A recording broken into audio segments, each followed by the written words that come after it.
BJP प्रवक्ता नुपुर शर्मा बीती 27 मई को एक टीवी चैनल पर हो रही डिबेट में शामिल थीं। डिबेट का मुद्दा था ज्ञानवापी और उसमें मिली विवादित आकृति। बहस चल रही थी।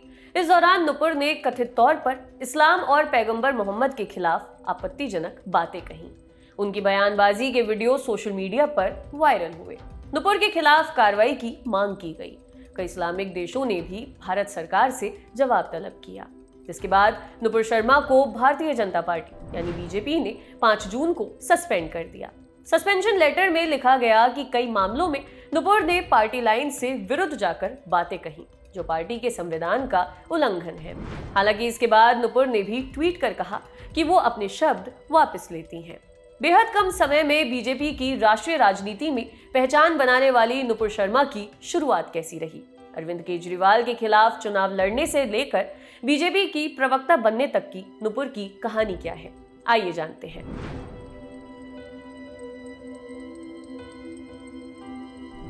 नुपुर की पैदाइश साल 1985 में 23 अप्रैल को दिल्ली की है। पिता का नाम है डॉक्टर विनय शर्मा। नुपुर पेशे से वकील है। 5 जून को सस्पेंड होने के पहले तक भारतीय जनता पार्टी की आधिकारिक प्रवक्ता थी।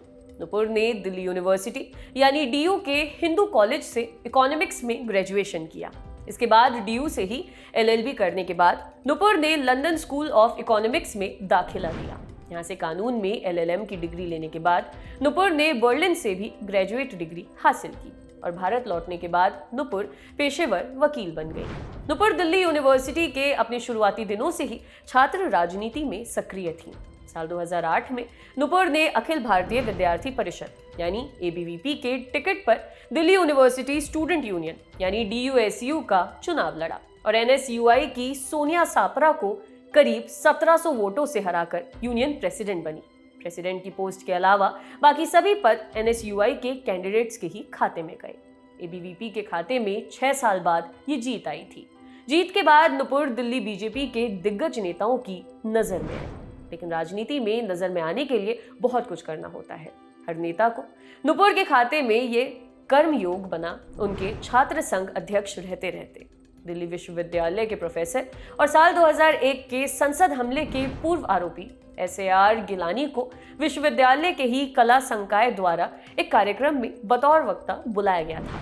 गिलानी को संसद पर हमले के आरोपों से दिल्ली हाईकोर्ट ने बरी कर दिया था। एबीवीपी के छात्रों का एक गुट कला संकाय के कार्यक्रम में पहुंच गया। गिलानी से धक्का मुक्की की गई। धक्का मुक्की करते नुपुर की तस्वीरें भी सामने आईं। इसी बीच किसी ने गिलानी के चेहरे पर थूक दिया। इस थूकने के अलग अलग वर्जन्स हैं।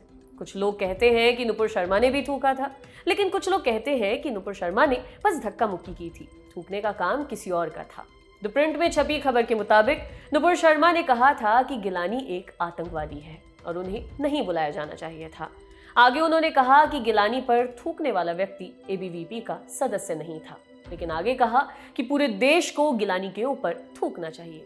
कहते हैं कि इस घटना से नुपुर शर्मा की राजनीतिक साख और पक्की हुई। कहानी आगे बढ़ती है। साल 2009 में नुपुर ने अंग्रेजी अखबार द टाइम्स ऑफ इंडिया के रिपब्लिक डे स्पेशल एडिशन में बतौर गेस्ट एडिटर भी काम किया। मार्च 2009 में नुपुर को हिंदुस्तान टाइम्स ने देश की शीर्ष 10 प्रेरणादायक महिलाओं की लिस्ट में शामिल किया था। इसी साल नुपुर बीजेपी यूथ विंग की नेशनल वर्किंग कमेटी में शामिल हो गई। हालांकि इसके बाद नुपुर ने लंदन स्कूल ऑफ इकोनॉमिक्स का रुख कर लिया था।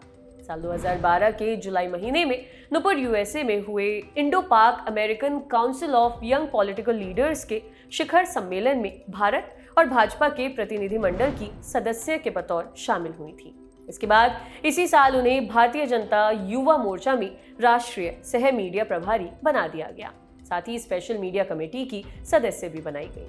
इसके बाद साल 2013 में दिल्ली विधानसभा चुनाव और साल 2014 के आम चुनाव में नुपुर खासी सक्रिय रही और साल 2015 में नुपुर शर्मा ने आम आदमी पार्टी के संयोजक और दिल्ली के वर्तमान सीएम अरविंद केजरीवाल के खिलाफ हाई प्रोफाइल नई दिल्ली विधानसभा क्षेत्र से 2015 का दिल्ली विधानसभा चुनाव लड़ा था। हालांकि नुपुर केजरीवाल से 31,000 से ज्यादा वोटों से हार गई थीं। लेकिन इसी चुनाव परिणाम में एक इसी बात के साथ उन्हें संतोष करना पड़ा कि उन्हें कांग्रेस की दिग्गज नेता किरण वालिया से कहीं ज्यादा वोट मिले थे। इस चुनाव के बाद नुपुर खासी चर्चा में आ गई। अपनी भाषण शैली के लिए जानी जाती थी। 2017 में जब दिल्ली में मनोज तिवारी बीजेपी के प्रदेश अध्यक्ष थे, तब नुपुर को दिल्ली प्रदेश प्रवक्ता बना दिया गया।